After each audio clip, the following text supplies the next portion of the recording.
అసలు ఎవరి దగ్గరికి వెళ్ళాలి సామాన్యుడు? ఒక మధ్యతరగతి. ఇప్పుడు హైదరాబాద్లో జరుగుతున్న దరిద్రమే ఇప్పుడు విజయవాడలో చోటు చేసుకుంది.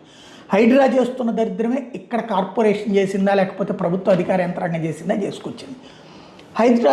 అక్కడ హెచ్ఎండి అప్రూవల్ ఉంటుంది, మున్సిపల్ కార్పొరేషన్ అప్రూవల్ ఉంటుంది, రిజిస్ట్రేషన్ జరుగుతుంది, బ్యాంక్ లోన్ వస్తుంది.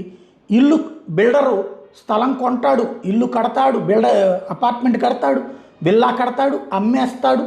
మనం డబ్బులన్నీ బ్యాంకు లోన్స్ తీసుకుంటామా, పర్సనల్గా ఆస్తులు అమ్ముకుని తీసుకుంటామా, అంతా అయిపోయాక ఇంట్లో గృహప్రవేశం చేసే టైంకి ఆ ఇల్లు ఆ జోన్లో ఉంది, ఈ జోన్లో ఉందంటూ కూల్చేస్తారు.